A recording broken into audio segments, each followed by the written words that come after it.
অভিজাত ঘেরা শাহী জাফরানি খিরসা পাটিসাপটা পিঠার রেসিপি।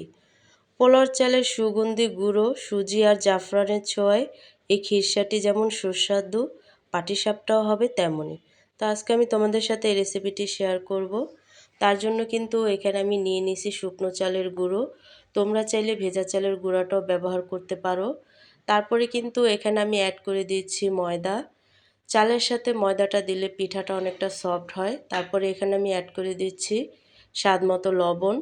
আর লবণটা দেওয়ার পরে কিন্তু এখানে আমি অ্যাড করে দিচ্ছি গুঁড়া দুধ। আর গুঁড়া দুধটা দিলে কিন্তু পিঠার স্বাদটা আরও দ্বিগুণ বেড়ে যায়। তারপরে সবগুলো শুকনো উপকরণ ভালোভাবে মিশিয়ে নেব।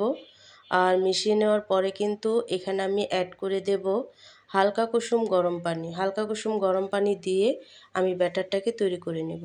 তো হাই গাইস, আসসালামু আলাইকুম, welcome back to my channel. কেমন আছো তোমরা সবাই? আশা করছি ভালো আছো, আল্লাহর রহমতে আমি অনেক ভালো আছি। তো ভিডিওটি ফার্স্ট থেকে লাস্ট পর্যন্ত দেখতে থাকো, আশা করছি ভালো লাগবে। আর ভালো লাগলে প্লিজ একটি লাইক আর একটি সাবস্ক্রাইব করে পাশে থাকবে।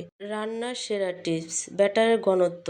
চালের গুঁড়ো আর ময়দা ব্যাটারে যেন খুব বেশি ঘন বা একদম পানির মতো পাতলা না হয়। ব্যাটার তৈরি করে অন্তত 20-30 মিনিট ঢেকে রাখবে, এতে ফুলে পিঠা মসৃণ হবে। আর এখানে আমি পিঠার জন্য পুর তৈরি করব, তার জন্য নিয়ে নিছি আমি তরল দুধ। দুধটাকে ভালো করে জাল করে নিছি। নেওয়ার পরে কিন্তু এখানে আমি অ্যাড করে দিছি চালের গুঁড়াটা, এখানে আমি অ্যাড করে দিছি। দেওয়ার পরে কিন্তু অনবরত নেড়েচেড়ে নেব।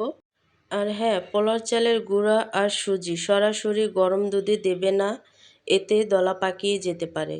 সামান্য ঠান্ডা দুধে এগুলো গুলে নিয়ে তারপর ঢালবে, তাহলে দেখবে একেবারেই কিন্তু দলা পাকাবে না। তো দেখো এখানে কিন্তু আমি অ্যাড করে দিছি সুজি। আর সুজিটা দেওয়ার পরে কিন্তু অনবরত নেড়েচেড়ে নেব। আর নাড়তে নাড়তে দেখবে যে এই খিরসাটা একেবারেই ঘন হয়ে গেছে। তো সর্বশেষ এখানে আমি অ্যাড করে দেব গুঁড়া দুধ। আর গুঁড়া দুধটা দিলে কিন্তু খিরসার স্বাদটা আরও দ্বিগুণ বেড়ে যায়। খিরসাটা অনবরত নাড়তে হবে যেন নিচে লেগে না যায়। তো দেখো গুঁড়া দুধটা দেওয়ার পরে কিন্তু আমি অনবরত নেড়েচেড়ে নিচ্ছি আর দুধটাকে ভালোভাবে মিশিয়ে নিচ্ছি। তো মিশিয়ে নেওয়ার পরে এখানে আমি অ্যাড করে দেব গুড়। গুড়টা দিলে কিন্তু কালারটা যেমন সুন্দর হয়, খেতেও দুর্দান্ত লাগে। তোমরা চাইলে চিনি ইউজ করতে পারো। তো গুড়টা দেওয়ার পরে কিন্তু আমি অনবরত নেড়েচেড়ে তারপরে খিরসাটাকে আমি রান্না করে নেব। আর অনেকটা ঘন হয়ে গেছে, দেখতেই পাচ্ছ। সর্বশেষ এখানে আমি জাফরান অ্যাড করে দিচ্ছি। খিরসার শাহী ফ্লেভার আনতে অল্প দুধে জাফরান ভিজিয়ে রেখে তারপর তা মূল দুধে মেশানো যাবে। তো তোমরা কিন্তু জাফরানটাকে দেওয়ার আগে ভিজিয়ে রাখবে, ভিজিয়ে রেখে তারপরে কিন্তু এই খিরসার সাথে মিশিয়ে দেবে।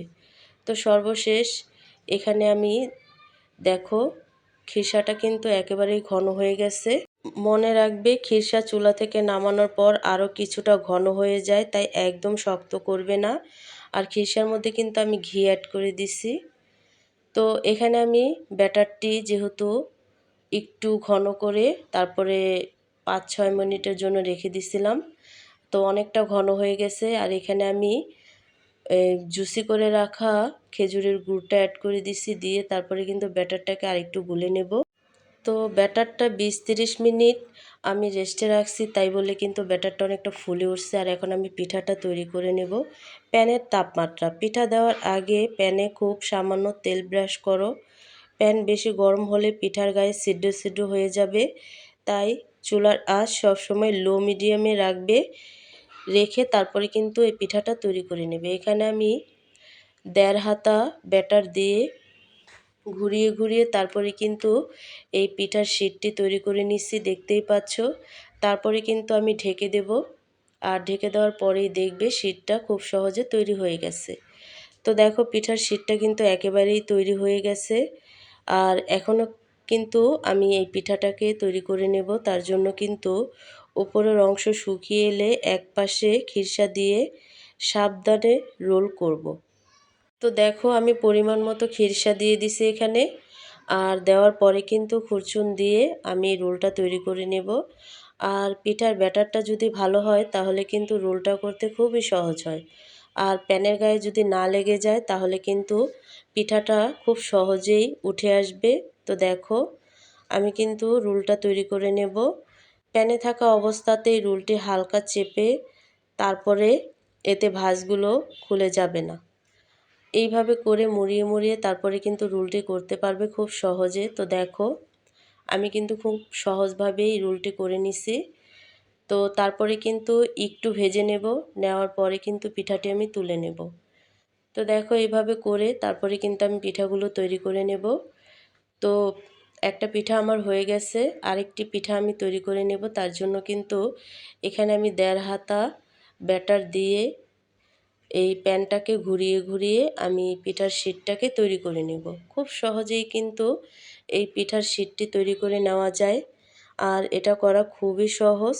তারপরে ঢেকে দেব, ঢেকে দিয়ে প্যানে থাকা অবস্থায় রোলটি হালকা চেপে চেপে করে নেব। তারপরে কিন্তু এখানে আমি পরিমাণ মতো খিরসা অ্যাড করে দেব, আর খিরসাটা দেওয়ার পরে কিন্তু আমি রোলটা করে নেব। তো দেখো একটু হালকা করে আঁচ করে নিলেই কিন্তু এই রোলটা তুলে নেওয়া যায়, আর খুব সহজেই কিন্তু এই রোলের পাটিসাপটার ভাঁজটা দেওয়া যায়। তো দেখো একটু ধৈর্য ধরে তারপরে কিন্তু এই পিঠাটি তৈরি করলেই হয়।